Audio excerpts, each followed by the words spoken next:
नमस्कार दोस्तों, स्वागत है आप सभी का पीसी ब्लॉगर मनकापुर में। दोस्तों आज हम आप लोगों के लिए बहुत ही यूनिक और बहुत ही स्टैंडर्ड वीडियो लेकर आए हैं। दोस्तों आरपीएम रिकॉर्डिंग स्टूडियो मनकापुर की लाइव रिकॉर्डिंग आज आपको दिखाएंगे। दोस्तों आप लोग जानते होंगे कि आजकल यूट्यूब पे एक नया गाना वायरल बहुत ज्यादा हो रहा है, बारिश बन जाना। दोस्तों पवन सिंह और पायल देव का ये गाना है, लेकिन आपको हम एक कुछ तड़का डाल के दिखाएंगे इस गाने को। आइए लाइव देखते हैं राजू दिव्यांग जी का रिकॉर्ड किया हुआ ये गाना।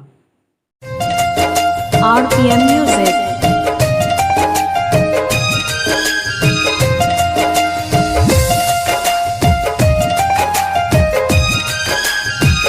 हमरा नसीब में आइलू तू जब से, देहलू हमार तू भगिया बदल। देखिले जब जब तोहरी सूरतिया, सोचिले लिख डाली तोह पे गजल।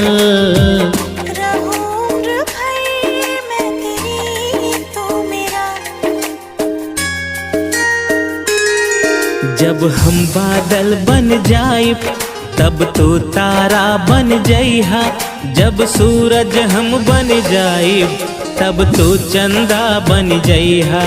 ऐसे ही साथ निभैहा, दिल तोड़ के तू ना जइहा।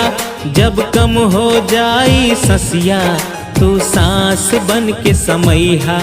जब हम बादल बन जाए तब तू तारा बन जइहा।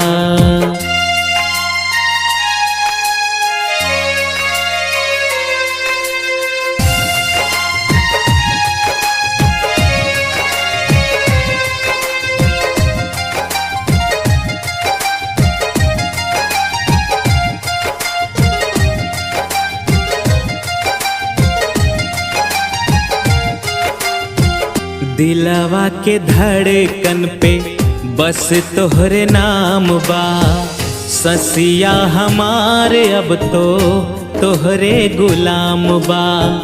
दिलवा के धड़कन पे बस तोहरे नाम बा, ससिया हमारे अब तो तोहरे गुलाम बा।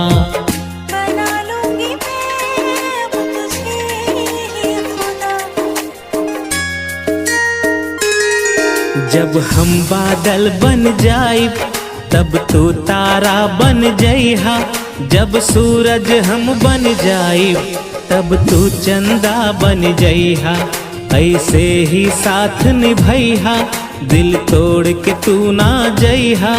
जब कम हो जाई ससिया तू सांस बन के समैहा। जब हम बादल बन जाए तब तू तारा बन जइहा, तब तू तारा बन जइहा, तब तू तारा बन